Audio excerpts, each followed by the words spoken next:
My phrase is dig your well before you're thirsty. When you're dying of thirst, that's the worst time to start digging the well. You want to dig the well long before you have the need, before you feel weak from thirst, because you're not going to be able to dig much of a well when you're thirsty. So get build those relationships now, because if you do this real estate stuff a long enough time from now, eventually you're going to come across the white whale deal, the person who's got 10 properties that they want to sell, and it's $1 million, and they're giving you a sweet price if you can just get the capital together. That's the worst time to start looking for relationships. That's the best time to go reach out to all the people that you've been building over the last 6 months to a year and go, hey, guys, we just hit the jackpot. I got this massive deal. It's an incredible deal, and I want to get you guys in on it with me. And then we all go together to take that deal down. That's the way it should be done, not wait to the last minute and have to beg on Facebook for money that's never going to come.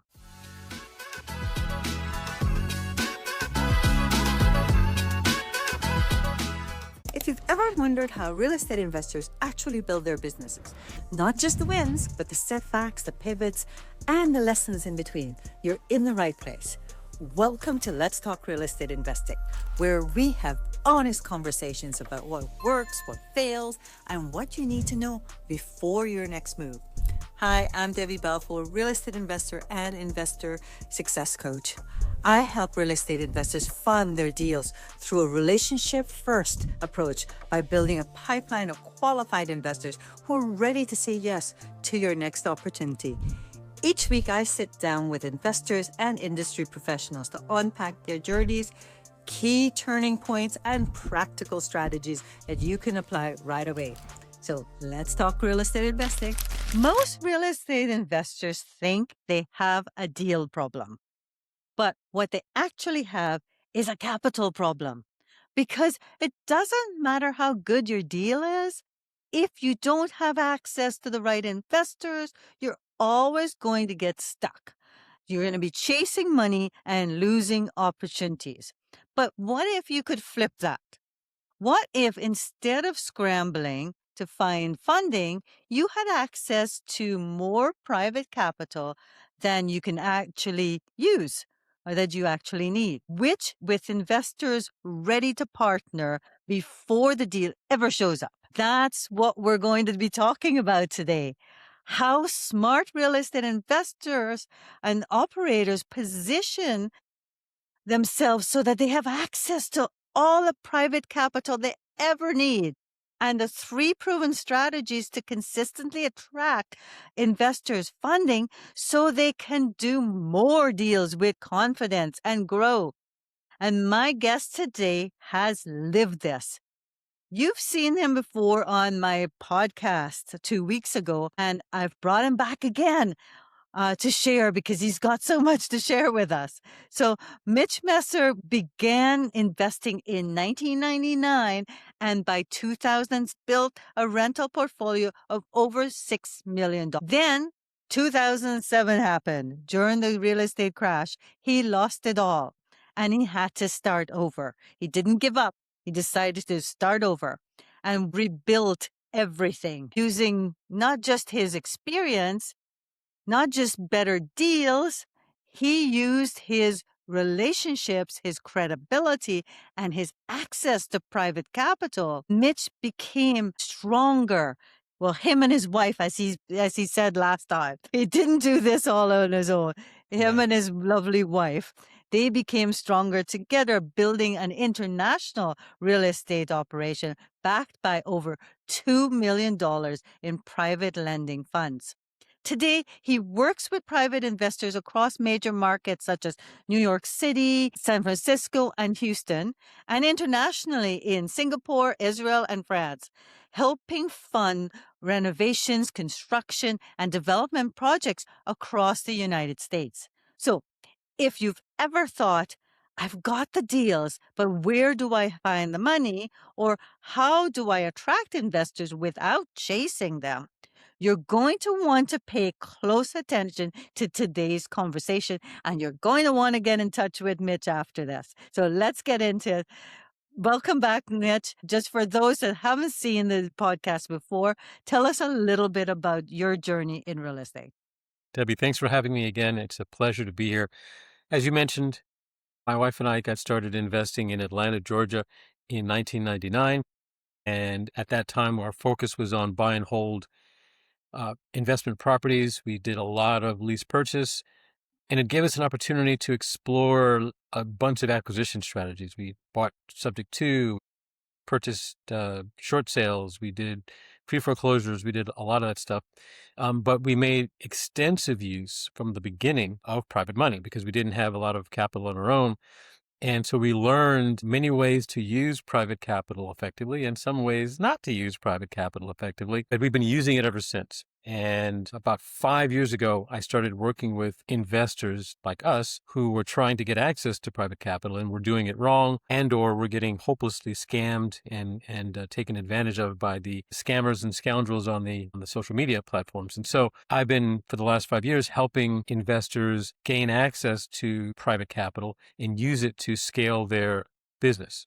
And I love what I do. And as I mentioned the last time we spoke, I get to do it from anywhere in the world. Right now, we happen to be here in Playa del Carmen, Mexico. It's a beautiful sunny day. It's actually hot out there. I think it's mid 80s right now. We can do what we do from anywhere in the world. And so that's what we choose to do from here. And I love it. So these private lenders that you're helping operators get access to this money from, do you go about doing due diligence with them before you even introduce them to operators? Yes. So we do our due diligence on both our what we call our capital partners, the folks who have the funds to put to work, as well as our operators that approach us who are looking for funding. 'Cause both parties need to be in sync. It's a lot easier with the lenders because either they have the funds or they don't. But we do want to make sure that we're working with people who understand how this process works and that are prepared for the timeframes that we're talking. These are typically 6-month engagements. So if you need your money, all of your money on a month-to-month basis, this is not the approach for you. But if you're okay with having your funds tied up, I'm putting air quotes around the tied up, for 6 months or 9 months, then it's a great way to generate incredible returns and to do it in a secured and risk minimized way. There's no risk free out there, but risk minimized. We typically like to do these types of loans in markets that make it fairly easy to protect the capital partners, markets like Texas and Georgia and Michigan, where if things go horribly wrong and for some reason the operator can't pay us back, you can foreclose. Don't want to, but we'd like to be able to foreclose, get the property back, make the capital partner whole, and keep on moving.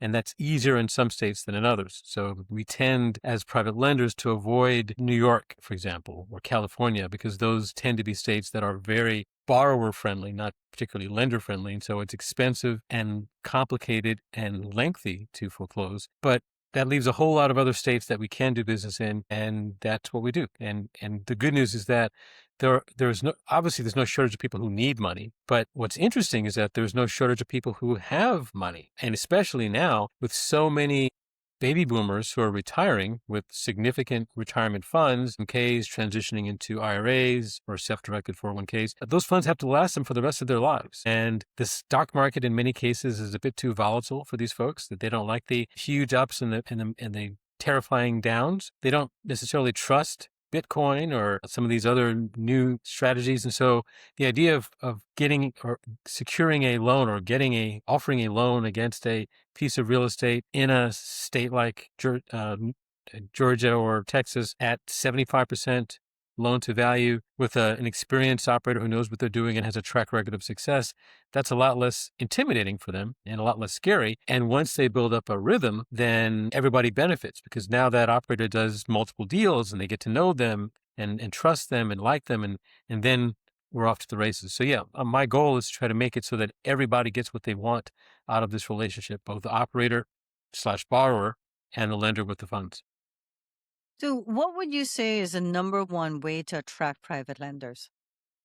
That's a great question. And let me answer that question by answering the flip side. The worst way to attract private lenders, which I see, and I'm sure we all see all the time on social media, which is jumping on social media and posting your gigantic deal. You need $500,000, posting, hey, I'm looking for private lenders, because private lenders, they lend typically to the people that they know. And you being on social media means you're just another voice in the crowd. They know nothing about you. And the odds of you finding someone who's going to lend you that kind of money cold with no relationship is effectively zero. And so I urge people, don't waste your time. And in fact, what that does attract is the spammers and the scammers who know that you don't know any better. So you're basically signaling to the entire universe, hey, come in and take advantage of me because I don't know how this thing works. And it So don't also do that. attracts the security commission. Yeah. Yeah. So for a variety of reasons, you don't want to be doing that. What you should be doing is, first and foremost, you should be transacting. You should be doing deals. So again, I would not recommend private money for someone's first deal. Your first deal should be done with either people who love you, your immediate family, or your own resources, or hard money if you can get it. But private money is for when you've got a rhythm, you've got a repeatable system, and you know what you're doing. I tell people, you already have a fire burning. You just need someone to help pour gasoline on that fire to make it bigger. And private money can be that gasoline. So don't go to private money if you haven't done your first deal yet, because it's premature. You're gonna waste that relationship. But once you've been doing deals, at least one or two deals, first and foremost, post about that deal everywhere. Not as a solicitation, just as a description. Hey, here's the deal that I did. I bought it for this, I fixed it for that, and if it's a fix and flip, I sold it for this. If it's a buy and hold, I put a tenant in there, and here's what I'm getting in cash on cash return and cash flow. But tell the story of your deal, because we're humans and we think in stories. People can relate to stories. Tell the story and tell it everywhere. Tell it on, not just on Facebook and Instagram, but also on BiggerPocket and LinkedIn. People ignore LinkedIn because they go, oh, it's where all the old folks are. Yeah, but those old folks have money. So you definitely want to be there. If you want to learn how to do the new dance. It's definitely where the money people are, where the busy people are that have money, but they don't want to swing the hammer. Exactly. And not surprisingly, or maybe surprisingly for some people to hear this, a lot of our private lenders used to be investors. They're successful investors who maybe did this for 20 years and have a significant amount of net worth in these retirement accounts, but they don't want to do the work anymore. They did it. They understand how hard it is, but they know that it works. And honestly, they get a kick out of helping the next generation of investors. They see themselves in these new kids on the block who are getting started. And they did the same thing when they got started. They had people that brought them money so that they can work really hard and generate returns for themselves as well as their lenders. So it's the circle of life closing in on itself. So tell people what you're doing so that people get into the habit of seeing you close successful, financially productive deals. Because if you do I would that, actually add to that in saying not just talk about the deal itself and how much money it made, but why this market, and talk yes, about the market, talk about the type of property and absolutely, why that property. absolutely, Talk about any obstacles that you face. Did you yep, have any problems with city planning or anything like that? yes, absolutely. So the full story, not just the highlight reel. The more detailed you can get, and of course you may not do that in one No, post, it's but do it several, over which is time. amazing because people Absolutely. say, I have nothing to post.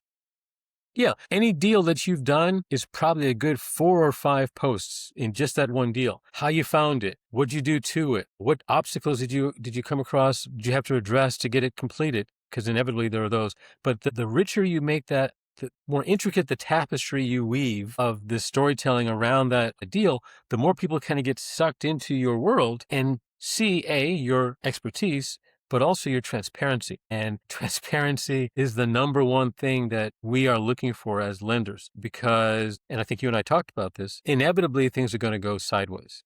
No matter how great your plans are, things are going to go differently than you intended. And what the measure of a great operator is their ability to communicate to their capital partners what's going on, what the plan is to move past or around or under or through this obstacle so that we come out on the other side. No one expects everything to go smoothly, but what I see time and time again from failing operators is they clam up. They disappear, the walls come down. And that is next to not paying on time. That's the second most powerful thing that you can do to destroy your credibility and your relationship with a private lender or capital partner. We expect bad things or unexpected things to happen. What we want to see is how you deal with it. And that's why posting about challenges that you faced and what you did reassures us that, you understand what it's like to be out there getting punched in the face every now and then, because it's going to happen. And if you do this business long enough, you're going to have things that take place that you didn't anticipate. If you fall apart, everybody loses. And if I'm lending to you and you fall apart when rough times come, I'm not going to get my money, or it's going to be harder for me to get my money. So I want somebody who's been beaten up a little bit. In fact, I kind of like people with a little bit of dirt on them, because I know that those folks have been through some stuff. They've seen some challenges and they've overcome them, and they understand that it's just a matter of putting your head down and working while you're communicating what you're doing. All of that storytelling should be taking place. Every deal that you do, you should be talking about it. Because what's going to happen is people are going to comment. You're going to get the, congratulations, and that's cool. But you're going to get some people go, tell me more about that. Why'd you pick this market? Why'd you pick that house? Why'd you pick these tenants? How did you refinance this? How did you resolve these issues? And those people, and the people that will watch and read the comments from those people will start to create this interest, this curiosity, this light bulb that goes off that says, hey. Oh, and but I should mention this also. This is important. At the end of all these posts, although the post itself is not intended to be a pitch, you want to casually mention at the bottom, hey, if this kind of stuff is interesting to you, here's how you reach me. Not a hard sell. You're not pitching anything. You're just going to say, hey, if you want to talk to me more about this, here's how you reach me. And you put enough of those out there. And I had this experience myself. I do what we call a deal tombstone. Every time we close a deal, I post on LinkedIn and a few other social media platforms, the deal, how it's structured, how we found the people, the stories. And I can't tell you how many people comment and congratulate, and that's great. But some people go, maybe not in the comments, but in the DMs, they'll say, tell me more about that deal. Or do you have more deals like that? Or have you considered this market or whatever? And we've gotten lenders from that. And so for me, LinkedIn is a foregone conclusion, because I've seen it work. This is not theory. I've seen LinkedIn bring me people who have capital. So I know it works. And so I would urge people to do that rather than just blindly begging for money on social media, because that doesn't work. A saying that was popular when I first got started investing back in 1999, when dinosaurs roamed the earth, which is that if you can find the deal, if you find a great deal, the money will come, or the money will find you. And I say that's almost accurate, but they're missing one piece. If you find a great deal, the money will find you if you're speaking its language. And that's the language of money. And that is the story that we just talked about, as well as the numbers, the financials. If you're doing a fix and flip, I bought it for this, I fixed it up with that, I sold it for this, I made this much profit, this percentage of profit. If you're doing buy and hold, I bought it for this, I fixed it for that, I put a tenant in there paying me this much a month, my cash on cash return is this, my monthly cash flow is that. Because the folks out there who have funds want to see that you understand their world, because their world is not kitchens and tile floors. That's your world. Their world is numbers. It's return and cash flow and such. And so they want to understand that, they want to be clear that you understand, yes, how to make a kitchen look beautiful, but also how to give them what they need in terms of the financials, so that they can make an informed decision and say, yes, I want to fund that deal, or no, I'm not prepared to fund that deal. And that's your job. So just having a great deal is not sufficient. You have to be able to communicate that to the people who have money. And that's the story. And it's also the numbers. I can't tell you how many deals I've seen. House looks great, looks plausible as a deal, but then I run the numbers and I get like, if it's a buy and hold, I get like 3% cash on cash return. I'm like, I don't see how you're going to make money, much less make money and pay back me as a private lender. Yeah, right. Yeah. So, and what they don't understand is we want operators who are going to make a ton of money. Because if there's a huge cushion for you to make money, that gives me more confidence that I'm going to get my money back out of this thing. If you're running on razor thin margins, then it's hit or miss whether I'm going to get my money back. But if you get a ton of profit, then I know I'm going to be covered and get my money back comfortably. So I want that for you. So I'm going to underwrite your deal to make sure that you make tons of profit. I want our operators to be tremendously successful, because the more successful they are, the more deals they can do, the more they can handle the money that we're going to lend them. So if I were starting today, the advice I give people who are trying to get funding now is to talk about your deals to everyone, but not the braggy, Not the pitching. Yeah, don't pitch. Just tell the story of how you found it, what challenges you faced, how you overcame those challenges, how you made money with this deal, how you found it, all the specifics, and make it clear that you're open to talking to people about how you operate. Not a pitch, but because this deal is already done, so you don't need their money any longer, because the deal that you're talking about is a completed deal. But you want to open the door for people to inquire about if you want to be a part of this, if you want to know more about this, here's how you reach me. And that's the conversation where you'll explain what you do. But I don't recommend people pitch because most people are really bad at it. And lenders don't need to be pitched. They just need to know that you understand what it means to have a relationship and that you are going to be transparent as you move through the process and that you're doing deals that make money. The deals sell themselves. I don't really need, if the deal makes sense and it's going to make you money and it's going to make you enough money to pay the debt service on their loan, then they're in. They don't need a lot of convincing. But that's a tall order for a lot of people because a lot of people get caught up in the drama or the excitement. And I'll admit I made this mistake myself. The lender isn't going to live in the house. The lender doesn't need to love the opportunity. The lender just needs to make sure that you're going to make money. So it used to be I'm from New York originally, and I used to be a big city snob. I would go, oh, I don't want these little tiny markets. I want to do the big city markets. Atlanta's a pretty decent sized city. Atlanta was a big market. I have come to appreciate the beauty of these smaller, less expensive markets. I looked at my first deal in West Virginia earlier this week. I would never even considered West Virginia, but it's super affordable. It's right across the river from Ohio, and it borders Pennsylvania, so it's right there in the middle of everything, and it's cheap. Tulsa. I never thought about Tulsa until we lived there for a year and a half, and I actually love Tulsa. I love that kind of small town living, and it's very less affordable now because it's going up, but it was very affordable at one point. I like that. I love that, and so I've given up my snobbish ways, and I'm looking for markets that are affordable because I don't have to live there, but there has to be a compelling argument for why people would want to live there. I don't really want to live in Flint, Michigan, because it's too cold, but plenty of people do, and you can still get you can buy a house as an investor for under $100,000, put a little bit of work into it, and have it appraised for 120, 130, 140, and make a nice living doing deals like that. Same thing with Detroit. So I have since adjusted my thinking to not be what's the sexiest thing on Instagram, because no one, a Detroit house or a Flint house is probably not going to make people go ooh and ah on Instagram, but it makes money. It makes serious money. So And that's don't the exciting part. exactly right. You To a get your lender, excitement from the that's money, from the returns, right? that's the sexy So, part. The sexy part is not the yeah. fancy mansion. The sexy part is what the numbers, how fast you were able to get this thing sold, and the fact that there are a lot of people out there who are looking for affordable housing. That is the catchphrase, and it'll be that way for the next, I'm guessing, 20 years or so. So those kinds of properties do extremely well, and people who are doing those properties are making tons of money. Yeah, Some gems that you've just mentioned, Mitch, that I want to point out.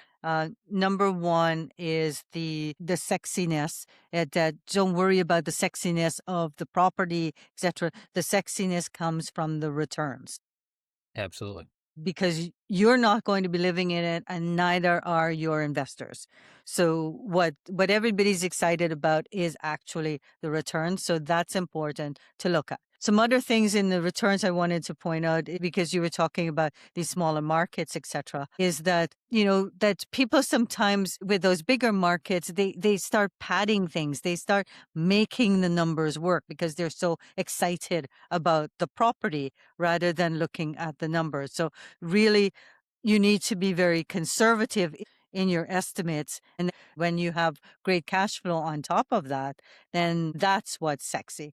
And the other part we talked about is telling your story, but as you mentioned, talk about the things that went wrong and how you overcame it. Because as soon as you presented something that's too good to be true, right away people think it's a scam, or think you're hiding something, or it really didn't actually happen that way. So you want to actually include some things that have gone wrong. Even if it's the smallest things. We had a delay here, or we had problems with this contractor and had to change contractors. Because as soon as you start saying numbers to people, they start thinking, okay, that's too good to be true. They start questioning it. So when you talk about how you're mitigating things, when you talk about the problems that you faced and how you overcame it, then right away they think, okay, this person is honest, then I can believe the numbers that they are telling me. So I think those were really important things.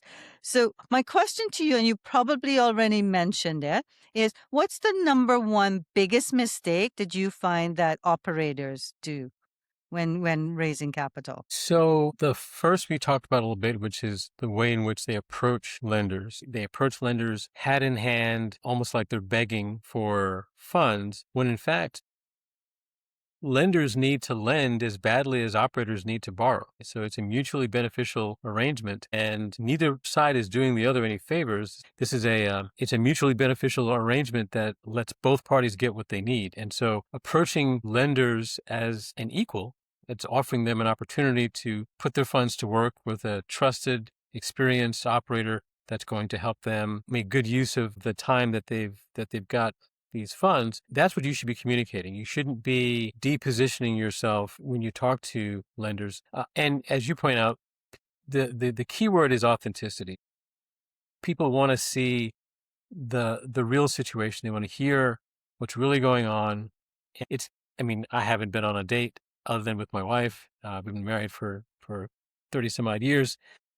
I hear from our single friends how challenging it is to be out there in the dating scene. If you had a first date with somebody and everything that came out of their mouth was how wonderful and great they were and how, their life was just, a bowl of cherries, everything was great, you would wonder, what are you not hearing? What's the real story? Because no one's happy all the time. No one's life is perfect all the time. You want to hear the real stuff, and you start to wonder, well, if they tell me all this good stuff now, that means they're really hiding something awful. And what's that awful thing going to be? Instead, if you deal with people who give you the good and the not so good, the ups and the downs, the challenges and the opportunities, the yin and the yang, that's life, right? That's what we expect to hear. If they're not there for all of it, then they're not going to have a good match. But you definitely want people to hear the full experience. You want to give people the opportunity to experience all of your story, not just the parts that you like, because that's what connects us to each other. We don't connect with each other because we're perfect. We connect with each other because we can relate, because we've all had Exactly.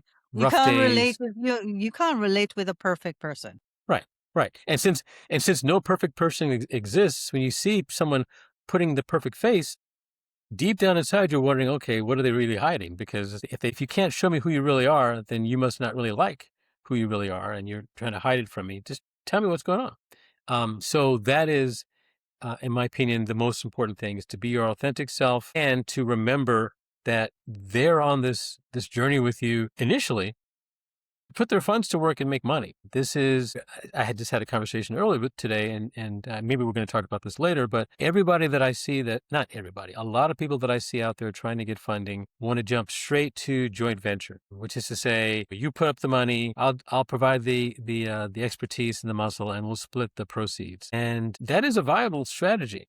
But that is a strategy that only makes sense once you have the foundation of a relationship to build on. It is the functional equivalent to marriage, whereas a private loan is more like a date. So you wouldn't expect to meet somebody for the first 5 minutes and start talking about marriage plans. It'd be out of place and you're kind of creepy, and you'd probably want to get out of that date as quickly as possible. Similarly, you can't approach someone that you've never met before and expect them to give you money in exchange for 70%, 80% of your LLC, because they don't know you, they don't know your LLC, and that whole thing can go to zero tomorrow and be worth nothing. And that's a huge risk for them. So I beg people, stop asking for JVs. No one's going to want to JV with you straight out of the gate without any experience with you. JVs are reserved for people that we actually have business relationships with. We've done a few regular private loans with. JVs are at the far, if there's a spectrum here, if there's a scale, and on the low end, low risk is private lending. There's a loan, there's a mortgage, there's a process for what happens if things go bad. How do you unravel it? And then on the far end of the spectrum is joint venture. Potentially more profitable, no question, but unraveling that is way more complicated. How do you get out of a bad date? You cancel the date and you go home. How do you get out of a bad marriage? It's a lot more work involved. It's not as easy as just, canceling the date and going home. You got lawyers are going to be involved and perhaps some court time. And that's the same thing for a JV. If JVs go bad, there are going to be significant amount of lawyers involved, and time and energy and effort to unravel that thing. So we will only consider those kinds of deals when we have built a relationship with the operator, they know us, we know them, we know how they work, they know how we think, and we can move forward together because we're in sync. So asking for that straight out of the gate with people that don't know anything about you demonstrates that you don't understand how the process works. So I tell people, stop asking for JVs cold, because no one's going to give you a JV. No one's going to lend you $250,000 or $500,000 sight unseen just because they like the deal. Because with a JV, the deal doesn't matter nearly as much as your partner. Whereas with the private loan, Definitely, the because deal a does matter. lot of JVs are over like 5-year periods, so Yep. it's much longer commitment, and Yep. it's more money too Yeah. that's going into. A lot of times it's down payment plus mortgage. Yep. So it's the kind of thing that is possible, but it's only possible once you have an established track record of success with basic private loans. And even private loans, the amount that you're going to get is going to be a function of how many you've done. If it's your first private loan, you're probably not going to get all the money that lender has to offer, because there's just too much risk for them. But on the other hand, if you can get through that first one, and then if they open their wallets a little bit more, you get to access more of their capital, and maybe at some point they're willing to bet the bank on you. But you got to start somewhere. So I tell people to start wherever you can. And if you're used to using your own capital, the best strategy that I would recommend is, I haven't come up with a clever name for it yet. The best I've come up with right now is a debt snack. But basically, carve out a small amount of money that a private lender can loan you, even though you don't need it, even though you may be doing the whole deal with your own cash. Just find a way to involve them in that deal as a private lender, give them first position, do all the stuff that you normally do, get them the insurance, give them title insurance, etc. But show that you can pay for 6 months. If you Pay borrow, back on time pay, because you actually have the money. I right. love that. It's like your credit. It's like building your credit history. You Yes. may not use a credit card, although you don't need it, and Yes. you pay back that credit card as soon as the bill comes in, Exactly right. because that's the way you're going to build your credit history. So I love that. I don't think I've ever heard anyone talk about that before, but I think that is an amazing idea. It's two things there. It's number one, you were talking about earlier about your deal, the fact that that it's easier when people message you, like you don't no longer have that deal, so you're not pitching. So it's Right. always easier to find capital when you don't have a deal, Yes. because you're not desperate, you're not Yes. pitching. And then I like this aspect too of it, is that, yeah, like you don't necessarily need private lenders, but start using them and pay them back on time, or just say, oh, I only need it for 6 months. It's like Costco. Yeah. Yeah. The best time to get funding is when you don't need it, and people can smell desperation a mile away. So Hmm. you have to close next. Now, I get these calls all the time. Oh, I got to close next week. Where have you been for the last month? You got it under contract 2 months ago, and now I'm hearing about it when you have only a week to close. I would much rather we have this conversation when you don't necessarily need it. Plan for contingencies, and because that's part of the story. And if you are a real estate investor and you come to me and say, "Hey, I bought this property and I paid cash to buy it, and now I need money to rehab it." Renovate. Yeah. And I'm thinking, well, you knew that when you bought it, right? This is not news. It's not like, what was your plan when you originally bought it? Because I want to hear that. I want to hear what your thinking was. I want to hear that you didn't Hmm. just impulsively buy this thing and now you woke up on a Wednesday morning and decided that you want to renovate it. My phrase is, dig your well before you're thirsty. When you're dying of thirst, that's the worst time to start digging the well. You want to dig the well long before you have the need, before you feel weak from thirst, because you're not going to be able to dig much of a well when you're thirsty. So get build those relationships now, because if you do this real estate stuff a long enough time from now, eventually you're going to come across the white whale deal, the person who's got 10 properties that they want to sell, and it's $1 million, and they're giving you a sweet price if you can just get the capital together. That's the worst time to start looking for relationships. That's the best time to go reach out to all the people that you've been building over the last 6 months to a year and go, "Hey, guys, we just hit the jackpot. I got this massive deal. It's an incredible deal, and I want to get you guys in on it with me." And then we all go together to take that deal down. That's the way it should be done, not wait till the last minute and have to beg on Facebook for money that's never going to come. Definitely. And I love that that's something that I say to my clients all the time is you want to go to your hot leads. Your hot ones are the ones that have invested with you before. Yes. So you want to go to them because they know you, they know Yep. exactly how you work and that you pay back. So you need to be nurturing those people. Do you find, Mitch, that's a mistake that some of the operators make is that they neglect those people that they have invested with them? Like they get so excited, they've got the money now, and then now they've moved on to find the next deal, and they're not bothering with their existing investors. Do you find that is something that happens? I find that a lot of investors slash operators don't appreciate that when we say relationship, this business is all about relationship, we mean it. This business is nothing but relationship. And so just like you wouldn't, the irony is that the people that have been with you the longest are the most valuable to you and you're the most valuable to them because the longer we do deals together, the more my risk drops, generally speaking, because I get to understand how Mhm. you operate, you get to understand how I operate. So the lenders that are working with you when you first get started, they want to be there when you blow up and start doing, 10 times the volume because they were with you when you were just doing one deal a quarter and they were gambling that you would be successful so that they could benefit from all the great stuff that's going to happen now. So I think it's crazy not to take advantage of and to nurture those earlier relationships because that's the goal. That's the stuff that you can't get from somebody that you just met yesterday. And I would want to bring those people along with me for the ride because if they were there in the beginning, I want them there at the end. I want them there as long as they want to be involved. I want to keep those folks involved. And I hear a lot of people say, "Oh, I already got private lenders. I don't need any more." And I'm thinking to myself, that I can't imagine anyone even saying that phrase. I don't need it anymore because stuff happens. People change. People pass away. People change their priorities, and so no matter how many private lenders you have today, you should always be cultivating the next generation and the generation after that. You should be trying to reach out to as many people as you can and sprinkling these deals across these people so that you have this healthy ecosystem, if you will, of lenders who know you, like you, trust you, and who can help you take down more deals. There's no downside to having more people in your corner than fewer. And if you put all your eggs in one basket and that one lender passes away or they decide they don't want to do this anymore or Life whatever, changes, yeah, for they them. take your entire business with them. And that's just bad business. So yeah, I definitely want people to build these relationships. And I mean, these truly are relationships. I mean, unlike with a hard money lender or with a bank where you're dealing with a nameless, faceless entity, this is Mary, this is Bob, this is their money. You're going to see them on Zoom calls. They're going to see you. These funds are going straight into their IRA account. They're using these funds to live off of.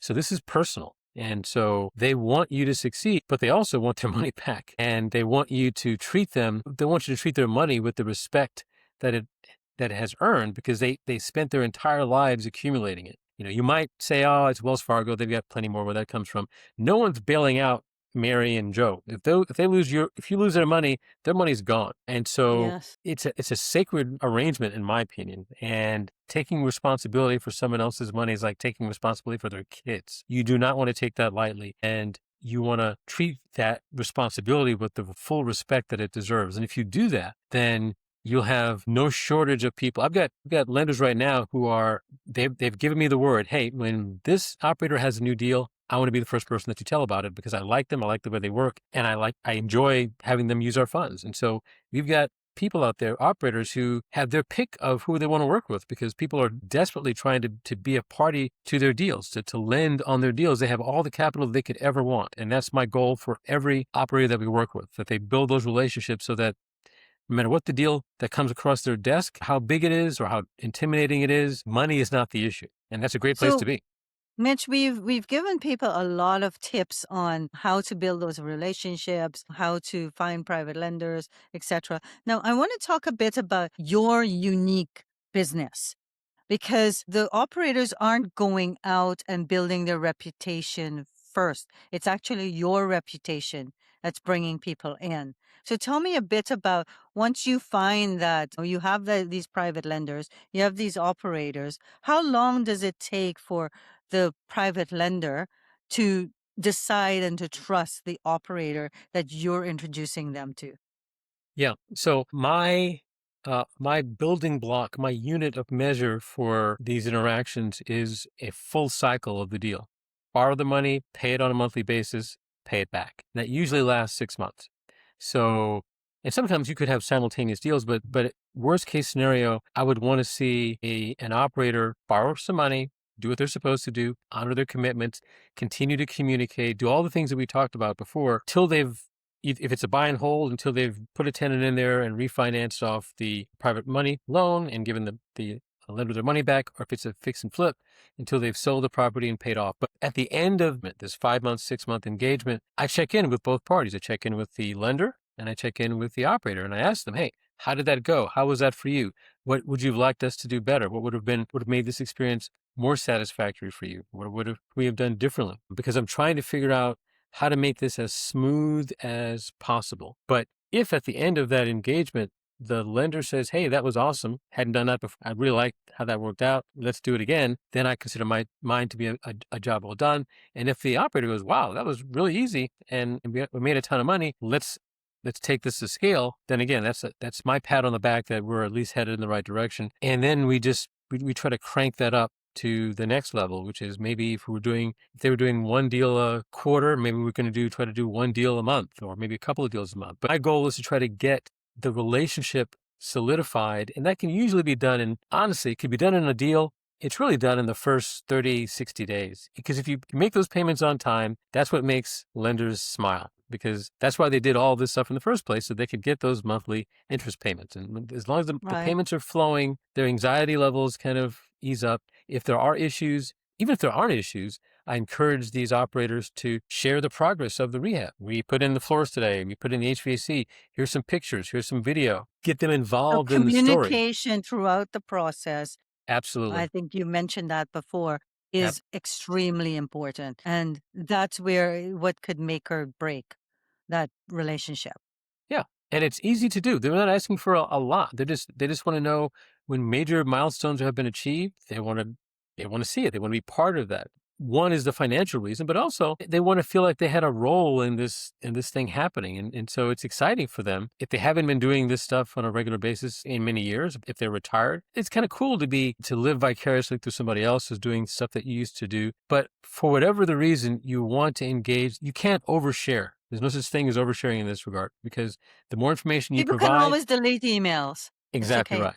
Exactly right. And so I tell people, if you feel like you're oversharing, you're probably doing it at the right level. And if it's too much, they'll just won't look at it. But they want the opportunity to see this thing go from, the before picture to the after. And then they of course want to see the financial rewards that go along with that. And then if at the end of that project, something new has been brought into the marketplace, we reward ourselves for how many properties we're bringing back online. Typically, most of our clients are doing affordable housing, so we want to help the affordable housing crisis by every time we're doing a deal, we're bringing a couple of thousand square feet of real estate back into the market, and so we feel good about that. The lender gets to earn their interest rate, the operator gets to make the money off of the deal, and then we all high five each other and Everybody congratulate one another. feels like they've given back.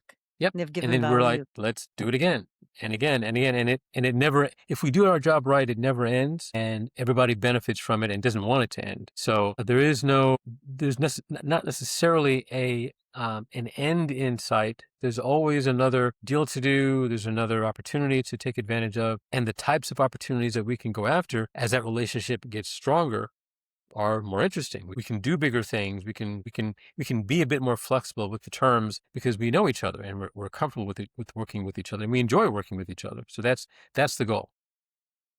So, Mitch, when you've got a private lender, you've got an operator, and this operator is looking for private lending for 6 months, say.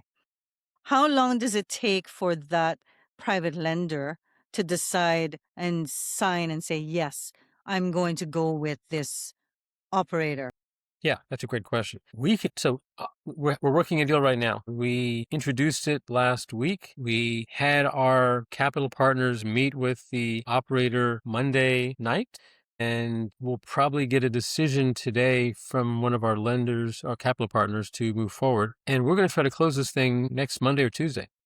So typically well within 2 weeks, i.e. 10 business days, we can close. We've done it as fast as 4 business days, a fair amount of work. And that was with an operative we already had an existing relationship with. But typically 4 to 10 days we can close. And that's for the industry, that's blazing fast.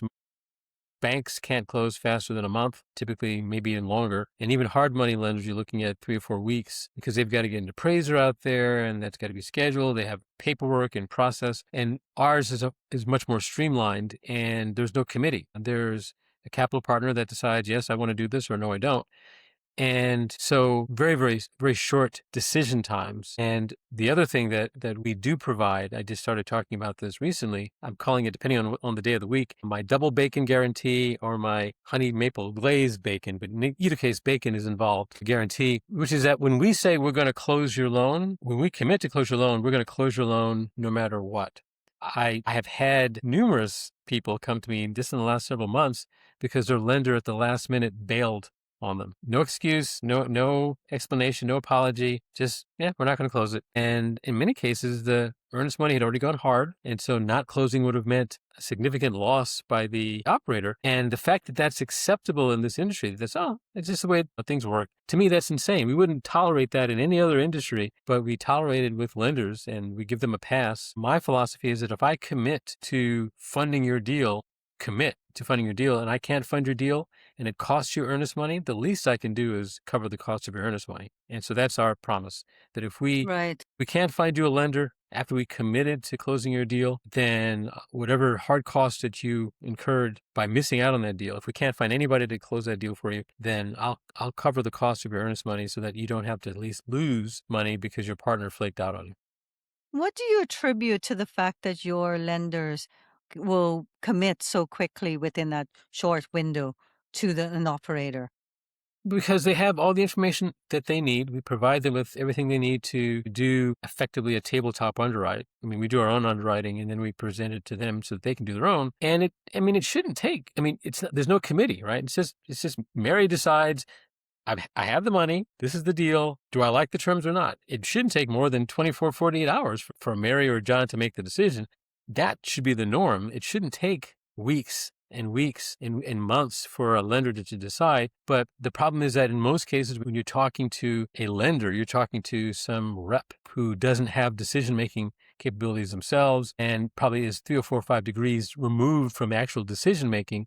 So they don't have any idea what's going on with the underwriting. They're just kind of hoping like you are. And downstream, probably thousands of miles away, someone's actually making that decision. And then it kind of trickles back up and they get an answer. We don't have that. We present the information to our capital pool. They make their decision typically within 24 to 48 hours. And either it's say, yes, we can get it done, or no, we can't get it done. And if we can get it done, then we move forward and try to get it closed as quickly as possible. It's not that we're atypical. It's that banks and hard money lenders have so many layers of inefficiency and bureaucracy that they can't make a quick decision. And it also should be noted that we're not selling our paper. A lot of these lenders make the loan and then 2 days later they're selling it on the secondary market. We're holding our paper to terms. We're holding these notes. We're sitting on these notes ourselves until they're done, until they pay They're off. complete. So we're not trying to structure the deals so they can be easily sold. It doesn't matter to us if it's easy to sell it because we're not planning to sell it. So we don't have the same kind of restrictions that they might have. And I want to make it clear, I'm not suggesting that there's no role for hard money and